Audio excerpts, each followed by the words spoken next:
சுவாமி யதீஸ்வரானந்தர் எழுதிய தியானமும் ஆன்மீக வாழ்க்கையும். ஆன்மீக வாழ்வில் நமது குறைகள், உடலின் குறைகளும் முரண்பட்ட செயல்பாடுகளும் நீக்கப்பட வேண்டும். பண்டைய உபனிஷத மகரிஷி தமது சீடர்களுடன் பிரார்த்திக்கிறார். எனது உடலின் எல்லா அங்கங்களும், வாக்கு, பிராணன், கண், காது, உடல், புலன்கள் இவை அனைத்தும் மிகுந்த ஆற்றலுடன் விளங்கட்டும். இவ்வாறு பிரார்த்திக்கிறார். அத்தகைய ஒருங்கிணைந்த நிலையை அடைந்த பிறகு இந்த உடலில் வாழ்வது மகிழ்ச்சிகரமானது. உடலின் அங்கங்களின் அத்தகைய இணக்கத்தை அடைவது எப்படி? ஆரோக்கியமற்ற உணவு உண்பதை தவிர கட்டுப்பாடுடன் கூடிய மிதமான வாழ்க்கையை வாழ். சுயநலமற்ற சேவையை செய். ஒழுக்கம் நிறைந்த வாழ்க்கையை வாழ். ஒருங்கிணைந்த எண்ணங்களும் செயல்களும் உடலை நல்ல இணக்கமாக ஆக்குகின்றன. தீய பொருட்களிலிருந்து புலன்களை விலக்கி சரியான பாதையில் திருப்புவதன் மூலம் அவற்றின் குறைகளை களைய வேண்டும். அப்படி செய்வது விழிப்புணர்வுடன் அடக்கி வைத்தலோ விழிப்புணர்வின்றி ஆழ் மனதில் புதைத்து வைத்தலோ அல்ல. நன்மை அளிப்பது, தூய்மையானது, ஆன்மீக தொடர்பு உடையது ஆகியவற்றையே கேட்கவும் பார்க்கவும் பழகிக்கொள். உன்னை பாழ்படுத்திக் கொள்வதற்கு பதிலாக உனது மனதிற்கு நல்ல உணவை அளித்து உன்னை உயர்த்தி கொள்ளும் வகையில் உனது புலன்களை பயன்படுத்து. உணர்ச்சிகளின் போக்கில் வாழ்க்கையை வாழாமல் நன்கு ஆழ்ந்து சிந்தித்து அறிவு சார்ந்த வாழ்க்கையை வாழ்வதன் மூலம் மனதின் குறைபாடுகள் நீக்கப்பட வேண்டும். ஆன்மீக வாழ்விற்கு தீங்கு விளைவிப்பவற்றை தவிர்த்து உதவியாக இருப்பவற்றை பெற வேண்டும். உதவியாக இருப்பவை விரும்பத்தகாதவையாக இருக்கலாம். இருந்தாலும் நாம் அவற்றை பெற வேண்டும். அவற்றை பின்பற்றுவதன் மூலம் மனதின் குறைபாடுகளை பெருமளவில் நீக்குவதில் நாம் வெற்றி அடையலாம். மனதை கட்டுப்படுத்த நினைக்கும் போது அது நமக்கு பல விதங்களிலும் தொல்லைகளை கொடுக்கிறது. சில நேரங்களில் அது அசையவும் விரும்பாமல் மந்தமாக இருக்கிறது. சில நேரங்களில் அது பித்து பிடித்ததை போன்று ஒன்றிலிருந்து மற்றொன்றிற்கு ஓடுகிறது. ஜடம் போன்ற மனம் சற்று நேரம் அமைதியாக இருந்தாலும் நமது பித்து பிடித்த ஓட்டத்தை மீண்டும் தொடங்குகிறது. இருந்தாலும் முறையான பயிற்சிகள் மூலம் பித்து பிடித்த மனதை ஒருமுகப்படுத்த முடியும். நமது உணவு தூய்மையாக இருக்க வேண்டும் என்று ஆச்சாரியர்கள் கூறுகின்றனர். வாயால் உண்ணும் உணவு தூய்மையாக இருக்க வேண்டும். அது உடலில் ஒரு ஒருங்கிணைப்பை ஏற்படுத்த வேண்டும். அதுபோன்று மற்ற புலன்கள் மூலம் நாம் பெறும் உணவும் தூய்மையாக இருக்க வேண்டும். தூய்மையான சூட்சும உடலை உருவாக்க அது உதவுகிறது. இணக்கமான சூட்சும உடலை உருவாக்குவதற்கு மனம் மூலமாக நாம் பெறும் உணவும், அதாவது நமது எண்ணங்கள் மற்றும் உணர்ச்சிகள் அனைத்தும் கூட தூய்மையாக இருக்க வேண்டும். சமஸ்கிருதத்தில் ஒரு பழமொழி உள்ளது. பாம்புக்கு பால் ஊற்றி வளர்த்தாலும் அது விஷத்தையே கொடுக்கிறது. அது பாம்பின் இயல்பு. அதுபோன்று தூய சைவ உணவுகளை உண்பது மட்டுமே போதாது. நமது இயல்பும் மாற வேண்டும். தூய்மையும் அன்பும் இனிய மனமும் கொண்டவர்களாக மாற வேண்டும். பல்வேறு குறைபாடுகளால் நாம் துன்பப்படுகிறோம். சரி, அவற்றை நாம் ஒவ்வொன்றாக நீக்கப் போகிறோமா? சில உளவியல் அறிஞர்கள் நம்மிடம் தலையை சிறிது தளர்த்துங்கள், பின்னர் காதுகளை தளர்த்துங்கள், மூக்கை தளர்த்துங்கள், கைகளை தளர்த்துங்கள், உடலை தளர்த்துங்கள், கால்களை தளர்த்துங்கள் என்றெல்லாம் கூறுகின்றனர். மற்றும் சில அறிஞர்கள் ஆசைகளை அடக்கி வைக்காமல் அவற்றை சுதந்திரமாக வெளிப்படுத்தும்படி கூறுகிறார்கள். ஆனால் அப்படி ஒவ்வொரு பகுதியாக தன்னை உயர்த்தி கொண்டு வாழ்க்கையில் முடிவற்ற நன்மையை பெற்றவர்கள் உண்மையில் யாரும் கிடையாது. இந்த விஷயத்தில் அடியாழம் வரை வேதாந்தம் சென்று விடுகிறது. அது நம்மை பற்றி முழுமையாக ஆராய்கிறது. சாதாரண அகங்காரத்திற்கு பின்னால் உயர்ந்த ஆன்மா உள்ளது. அதுவே எல்லா தூய்மை, வலிமை மற்றும் ஆனந்தம் ஆகியவற்றின் உறைவிடம். அதை நீ எவ்வளவு விரும்புகிறாயோ, எந்த அளவிற்கு உனது செயல்கள் மூலமும் எண்ணங்கள் மூலமும் அதை வெளிப்படுத்த செய்கிறாயோ, அந்த அளவுக்கு நீ பூரண நிலையை அடைந்தவனாக, அமைதியில் நிலை பெற்றவனாக ஆவாய். பகவான் ஸ்ரீராமகிருஷ்ணரின் முக்கிய சீடரான சுவாமி விவேகானந்தர் கூறுகிறார், நீங்களும் கற்று அனைவருக்கும் அவர்களது உண்மை இயல்பை போதியுங்கள். உறங்கும் ஆன்மாவை எழுப்புங்கள். அது எப்படி விழித்தெழுகிறது என்பதை பாருங்கள். உறங்குகின்ற ஆன்மா மட்டும் விழித்தெழுந்து தன்னுணர்வுடன் செயலில் ஈடுபடுமானால் சக்தி வரும், பெருமை வரும், நன்மை வரும், தூய்மை வரும், மேலானது அத்தனையும் வரும். தன்னை ஒவ்வொரு பகுதியாக தூய்மைப்படுத்திக் கொள்ள முயற்சிக்காமல் பகுக்க இயலாத அகண்டமான ஆன்மாவை அடைவதையே வேதாந்தம் போதிக்கிறது. நவீன உளவியலும் நன்னடத்தையும். தற்காலத்தில் ஒழுக்க நெறிகள் அனைத்தும் நவீன உளவியலின் சொற்களில் கூற வேண்டுமானால் விழிப்புணர்வுடன் அடக்கி வைத்தல் மற்றும் விழிப்புணர்வின்றி ஆழ்மனதில் புதைத்து வைத்தல் ஆகியவற்றுடன் அளவிற்கு அதிகமாக சம்பந்தப்படுத்தப்படுகின்றன.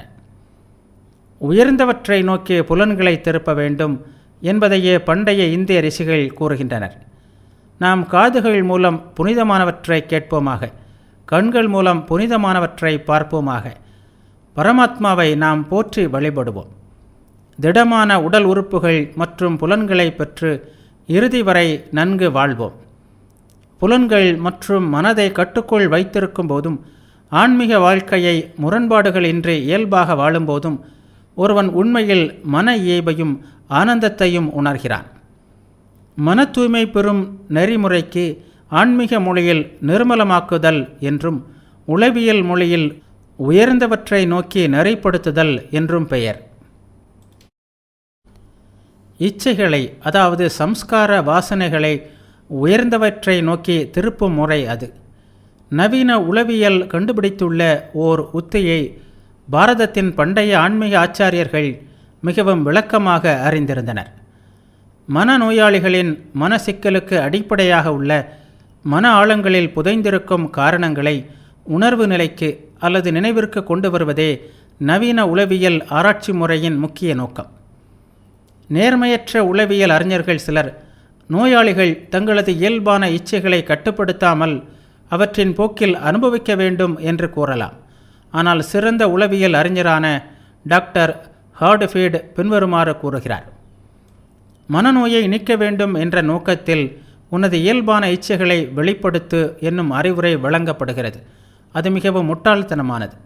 காம இச்சைகளை தறிகெட்டு அனுபவிப்பதன் மூலமாக மனநோய் நீங்க பெற்ற ஒருவனை நான் எனது அனுபவத்தில் கண்டதில்லை. தற்காலத்தில் பரவலாக உள்ள உளவியல் ஆராய்ச்சி முறைகளில் நோயாளிக்கு பின்வருமாறு அறிவுரைகள் கூறப்படுகின்றன. மன உளைச்சலை கொடுக்கும் இச்சைகளை புதிய கோணத்தில் கண்டு பயமும் வெறுப்புமின்றி அவற்றை முழுமையாகவோ அல்லது ஒரு பகுதியையோ ஏற்றுக்கொள்ளலாம். கவனமாக சிந்தித்து மன உளைச்சலை எதிர்கொண்டு அதிக குற்ற உணர்வு கொள்ளாமல் இச்சையை ஒதுக்கலாம். இச்சைகளை உயர்ந்த பாதையில் உயர்ந்த லட்சியத்தை நோக்கி திருப்பலாம். தனி மனித உளவியல் துறையை நிறுவிய டாக்டர் அட்லர் சமூகத்திற்கு நன்மை பயக்கும் ஆரோக்கியமான வாழ்க்கை முறையை பின்பற்றுவதை பெரிதும் வலியுறுத்துகிறார். பண்டைய இந்திய ஆன்மீக ஆச்சாரியர்களும் நமது சம்ஸ்காரங்களை உயர்ந்த லட்சியத்தை நோக்கி திருப்ப வேண்டும் என்றே கூறுகின்றனர். பகவான் ஸ்ரீராமகிருஷ்ணர் கூறுகிறார்: 6 பகைவர்களின் போக்கையும் இறைவனிடம் திருப்பிவிடு. ஆன்மாவுடன் கலந்து ஆனந்தமடை. அதுவே காமம். இறைவனை அடையும் வழியில் நம்மை தடுப்பவர்களிடம் கோபம் கொள். அவரை அடைய வேண்டும் என்ற பேராசை கொள். நான் எனது என்று கூற வேண்டுமானால் கடவுளையே அதற்கு அடிப்படை ஆக்கிக்கொள். அகங்காரம் கொள்ள வேண்டுமானால் நான் இறைவனின் சேவகன் என்ற அகங்காரம் கொள் என்று கூறியுள்ளார். டாக்டர் அட்லர் எவ்வளவு சரியாக கூறியுள்ளார்! நம்மை பற்றிய கருத்தை மாற்றிக்கொள்வதன் மூலம் நம்மையே நாம் மாற்றிக்கொள்ள முடியும். சுவாமி விவேகானந்தர் கூறுகிறார்: நீங்களும் கற்று அனைவருக்கும் அவர்களது உண்மை இயல்பை போதியுங்கள். உறங்குகின்ற ஆன்மா மட்டும் விழித்தெழுந்து தன்னுணர்வுடன் செயலில் ஈடுபடுமானால் சக்தி வரும், பெருமை வரும், நன்மை வரும், தூய்மை வரும், மேலானது அத்தனையும் வரும் என்று கூறியுள்ளார். அத்தகைய லட்சியத்தின் இறுதி வரை இந்திய ஆன்மீக ஆச்சாரியர்கள் செல்கின்றனர். அது சாதாரண உளவியல் அறிஞர்களின் எல்லைக்கு அப்பாற்பட்டது. மிதமான வாழ்க்கை. நமது தற்போதைய உணர்வு நிலையில் நமது உடலும் மனமும் ஒன்றோடொன்று மிகவும் தொடர்பு கொண்டுள்ளன. ஒன்று மற்றொன்றை பாதிக்கிறது. எனவே நாம் அவை இரண்டையும் நன்கு கவனித்து கொள்ள வேண்டும். புத்தரின் வாழ்க்கையை மனதில் கொள்ளுங்கள். அரண்மனையின் சுகபோகங்களில் அவருக்கு சலிப்பு ஏற்பட்டுவிட்டது. வீட்டை துறந்து அவர் தீவிரமாக தவம் புரிந்தார். ஒரு நாள் எழுந்திருக்க முயன்றபோது அவர் உணர்வற்று கீழே விழுந்தார். சற்று நேரத்தில் உணர்வு ஏற்பட்ட போது ஓர் அழகிய தேவகீதத்தை கேட்டார். தந்தியை அதிகமாக முடுக்க அருந்து போய் இனிய நாதம் பறந்து போகிறது. தளர்வாய் இருந்தால் வாத்தியம் ஊமையாகிறது. சங்கீதம் எழும்புவதில்லை. எனவே யாழை மிதமாய் முடுக்கு. அப்போது சுஜாதை என்னும் கிராமத்து பெண் அந்த வழியாக வந்து புத்தருக்கு பாயசம் வழங்கினார். அதை புத்தரும் நன்றியுடன் பெற்றுக்கொண்டார். மீண்டும் வலிமை பெற்ற புத்தர் தியானத்தில் மூழ்கி நிர்வாண நிலையை எய்தினார். போகங்களில் அளவுக்கு மீறி திளைத்தல், அளவிற்கு மீறி தன்னை வருத்தி கொள்ளுதல், இவை இரண்டையும் விலக்க வேண்டும். தன்னை மிகவும் வருத்தி கொள்வதையும் போகங்களில் ஆள்வதையும் தவிர்த்து சரியான ஞானம், சரியான வாழ்க்கை, சரியான தியானம் என்னும் மிதமான வாழ்க்கையை புத்தர் கண்டறிந்தார். புத்தருக்கு பல நூற்றாண்டுகளுக்கு முன்பே ஸ்ரீகிருஷ்ணர் அதே கருத்தை கூறியுள்ளார். உணவிலும் பொழுதுபோக்குகளிலும் பணியிலும் மிதமாக இருப்பவர்களுக்கும் மிதமான உறக்கமும் விழிப்பும் உடையவனுக்கும் ஆன்மீக பயிற்சியான யோகம் துன்பத்தை துடைக்கும் கருவியாகிறது. அதற்கு முன்பே வேதகால முனிவர்கள் பின்வருமாறு கூறியுள்ளார்கள். ஒருவனுக்கு ஏற்றதாக உள்ள உணவு வகை அவனை காக்கிறது, அவனுக்கு துன்பத்தை விளைவிப்பதில்லை. அதிகமாக சாப்பிடும் உணவு துன்பத்தை கொடுக்கிறது, குறைந்த அளவு உணவு அவனை காப்பதும் இல்லை. நமது வாயின் மூலம் உண்ணும் அனைத்து உணவுகளும் மிதமாகவும் தூய்மையாகவும் இருக்க வேண்டும். மற்ற புலன்கள் மூலமாக பெறும் உணவுகளும் தூய்மையாக இருக்க வேண்டும். நல்ல பண்பாட்டுடன் கூடிய தர்ம வழியில் வாழ வேண்டும். இதுவே மிதமான வாழ்க்கை. தூய்மையற்ற மனதின் ஒருமுனைப்படுத்தும் சக்தி ஆபத்தில் முடியலாம். திடீரென ஆசைகள் நம்மை விட்டு செல்வதில்லை. நாம் பெரிய அளவில் மனதை கட்டுப்படுத்தலாம். ஆசைப்படும் பொருட்களிடமிருந்து விலகியும் இருக்கலாம். ஆனால் ஆசைகள் சூட்ச்ம வடிவில் நம்மில் இருக்கின்றன. ஆன்மீக விழிப்புணர்வு ஏற்பட்ட பிறகே ஆசைகள் அடியோடு அழிகின்றன. எனவே ஆன்மீக விழிப்புணர்வை பெறுவதற்கு முடிந்த அளவு முயற்சிக்க வேண்டும். பின்வரும் அறிவுரையை நாம் எப்போதும் நினைவில் கொள்ள வேண்டும். குறைந்தபட்ச மன தூய்மையை பெறாமல் மன ஒருமைப்பாட்டை பழகுவது மிகவும் ஆபத்தானது. மன ஒருமைப்பாட்டை பழகுவதற்கு முன், நமது சக்தியை சேமிப்பதற்கு முன், அந்த சக்தியை உயர்ந்த வழிகளில் செலுத்துவது எப்படி என்று நாம் அறிந்திருக்க வேண்டும். இல்லாவிட்டால் நாம் துன்பத்தை அடைவோம். நமது பாரத தேசத்தில் ஒரு நீதி கதை உண்டு. ஒரு மனிதன் பூதத்தை வரவழைக்கும் முறையை அறிந்து கொண்டான். ஒரு மந்திரத்தை கூறியபோது அவன் முன் பூதம் தோன்றியது. அது அவனிடம், எனக்கு வேலை கொடு என்று கூறியது. அவன் அதற்கு சில வேலைகளை கொடுத்தான். அந்த வேலைகளை உடனடியாக முடித்துவிட்ட அந்த பூதம் மீண்டும் அவன் முன்னால் தோன்றி, எனக்கு வேலை கொடு, இல்லாவிட்டால் நான் உனது தலையை சுக்கு நூறாக்கி விடுவேன் என்று கூறியது. அந்த மனிதனுக்கு என்ன செய்வது என்றே தெரியவில்லை. அவன்தான் பூதத்தை அழைத்திருந்தான். அவன் அதற்கு தற்போது வேலை கொடுத்தாக வேண்டும். உடனடியாக அவனுக்கு ஒரு யோசனை தோன்றியது. அந்த பூதத்திற்கு ஒரு நாயை காட்டிய அவன், இதோ அந்த நாயின் சுருண்ட வாலை நிமிர்த்து என்று கூறினான். அந்த பூதத்தால் நாயின் சுருண்ட வாலை நிமிர்த்தவே முடியவில்லை. நாமும் நமது சக்தியை வெளிப்புற செய்கிறோம். ஆனால் அதை எப்படி பயன்படுத்துவது என்பதை நாம் அறியவில்லை. பயனற்ற வேலைகளை செய்வதில் அந்த சக்தி செலவழிகிறது. ஆன்மீக வாழ்க்கையில் அது பெரிய துரதிர்ஷ்டம். சக்தியை உயர்ந்த வகையில் உயர்ந்த லட்சியத்தை நோக்கி வழிநடத்த தெரிய வேண்டும். இல்லாவிட்டால் தேக்கி வைக்கப்பட்ட நமது சக்தி நமது ஆசைகளையும் புலன்களையும் தூண்டலாம். ஆசைகளை உயர்ந்த லட்சியத்தை நோக்கி திருப்புவதில் வெற்றியடையாவிட்டால் அவை வெடிகுண்டுகளாக மாறி நமது உடலையும் மனதையும் அழித்துவிடும். மனதை ஒருமுகப்படுத்துதல் மற்றும் தியானம் இவற்றுடன் விளையாடுவது மிகவும் ஆபத்தானது. ஆனால் சரியான வழியில் பயிற்சி பெற்றிருந்தால், தேவையான தகுதிகள் நமக்கு இருந்தால், மன ஒருமைப்பாடு மற்றும் தியானத்துடன் கூடிய வாழ்க்கை மிகவும் மகிழ்ச்சிகரமாக இருக்கும். அந்த சக்தியை சரியான திசையில் திருப்பாவிட்டால் அவை அமானுஷ்யமான யோக சக்திகளாக வெளிப்படுகின்றன. ஒருவேளை நாம் மற்றவர்களின் மனதில் எழும் எண்ணங்களை அறியலாம், அல்லது வருங்காலத்தில் ஏற்படக்கூடிய நிகழ்வுகளை அறிந்து கொள்ளலாம். ஆனால் நமது சொந்த மனதை பற்றியும் ஆன்மீக இயல்பு பற்றியும் அறியாமலேயே இருந்து விடுவோம். நாம் யார் என்பதை அறிவதே ஆன்மீக வாழ்க்கையின் லட்சியம். முன்னர் கூறப்பட்ட வழிமுறைகளை பின்பற்றி தேவையான மன தூய்மையை ஒருவன் அடைந்துவிட்டால் அதன் பிறகு சேர்த்து வைக்கப்பட்ட அந்த சக்தியை தன்னலமற்ற செயல்களை செய்வதிலும், ஜெபம் செய்வதிலும், மன ஒருமைப்பாட்டிலும், தியானத்திலும் செலுத்தலாம். பரமாத்மாவை நோக்கி செல்வதில் அவை நமக்கு உதவுகின்றன. பரம்பொருளிடம் சரண்புகு. ஆன்மீக பாதையில் வெற்றிகரமாக முன்னேறுவதற்கு நமது புத்தியின் தோஷங்களும் அகங்காரங்களும் அழிக்கப்பட வேண்டும். சரியான பாதையை விடாமுயற்சியுடன் பின்பற்றுவதன் மூலமும் மனதை வலிமை கொண்டதாக செய்வதன் மூலமும் நமது சங்கல்ப சக்தி வலிமை பெறுகிறது. ஆன்மீக வாழ்க்கையில் வெற்றியடைய நமக்கு திடமான மன உறுதி அவசியம். ஆசைகள் நம்மை அலைக்கழிக்கும் போது, நமது அடிமனதில் உள்ள ஆசைகள் நம்முன் தோன்றி நம்மை மயக்கும்போது நமக்கு திடமான சங்கல்பம் தேவை. ஒவ்வொருவருக்கும் பலவித ஆசைகள் ஏற்படுவது நிச்சயம். அவை அனைத்தையும் கடந்து ஆன்மீக பாதையை பின்பற்றுவதற்கு நம்மால் முடிய வேண்டும். ஆன்மீக வாழ்க்கையில் நாம் இதை நினைவில் கொள்ள வேண்டும். அகங்காரத்தை மையமாக கொண்ட தர்ம நெறிமுறைகளும் ஆன்மீக சாதகர்களுக்கும் மட்டும் போதாது. எனவே யோகத்தை போதித்த ஆச்சாரியர்களும் வேதாந்தத்தை போதித்த ஆச்சாரியர்களும் சாதனைகளை பழகுவதுடன் சாதனைகளின் பலன்களையும் இறைவனுக்கு அர்ப்பணம் செய் என்று கூறுகின்றனர். பரமாத்மாவே ஆச்சாரியர்களுக்கெல்லாம் ஆச்சாரியர் என்று யோகிகள் கருதுகின்றனர். அவர் நம்மை விட்டு வெகு தூரத்தில் இல்லை. அவர் நமது இதய குகையில் உறைகிறார்.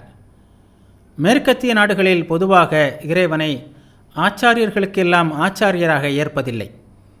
இந்தியாவில் நாம் அதை ஏற்கிறோம்.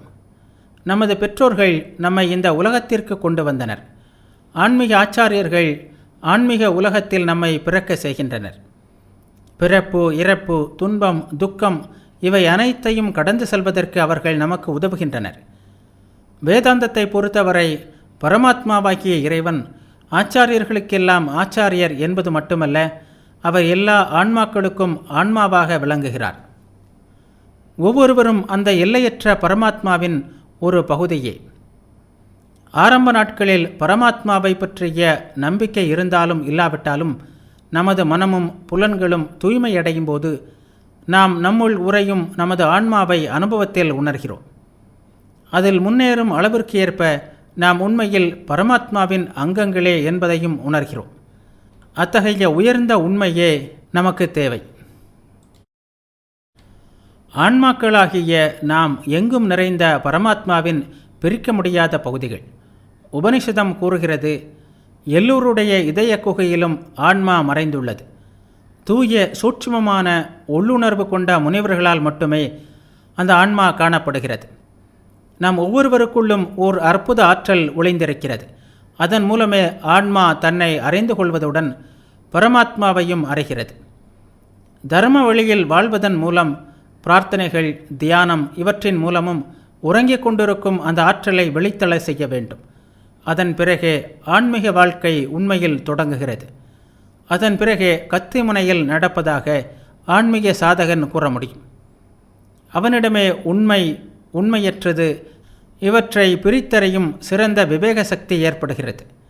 அந்த விவேக சக்தி என்னும் வாளால் அவனிடமிருக்கும் ஆன்மா அற்ற அனாத்ம பொருட்கள் அனைத்தையும் அவன் வெட்டி நீக்குகிறான்.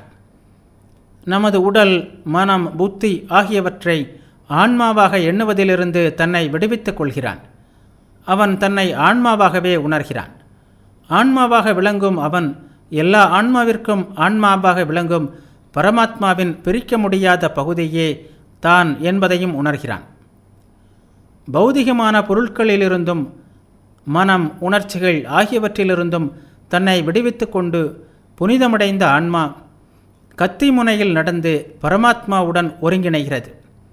அதையே ஆன்மீக வெளிப்படைந்த முனிவர்கள் அனுபவிக்கின்றனர். நம்மால் என்ன முடியும் என்று கேட்கலாம். வெறுமனே விரும்புவதால் மட்டுமே நாம் ரிஷிகளாகிவிட முடியாது. பரமாத்மாவை அனுபவத்தில் உணர்ந்த ரிஷிகளின் அடிசுவடுகளை பின்பற்றியும் கத்தி முனையில் நடந்தவர்களையும் அனாத்மாக்களிடமிருந்து தங்களை பிரித்து கொண்டு பரமாத்மாவை அனுபவத்தில் உணர்ந்தவர்களின் வழித்தடங்களை பின்பற்றியும் நம்மால் ரிஷிகளாக முடியும். அவர்களை பின்பற்றி நமது ஆன்மீக வாழ்க்கையை மெதுவாக தொடங்குவோம். நாம் ஆன்மாக்கள் என்னும் எண்ணத்தை நம்மில் வெளிப்படைய செய்ய முயற்சிப்போம். நாம் அனைவரும் பரமாத்மாவின் பகுதிகளே என்பதை உணர முயற்சிப்போம். இந்த உடல் நமது தேர், புலன்கள் நமது குதிரைகள், மனமே கடிவாளம், புத்தியே தேரோட்டி என்பதை நாம் உணர்வோம். இந்த தேரை முழுமையாக நமது கட்டுப்பாட்டிற்குள் கொண்டு வர முயற்சிப்போம். ஞானிகளின் அடிசுவடுகளை பின்பற்றி சரியான ஞானத்தை பெறுவோம்.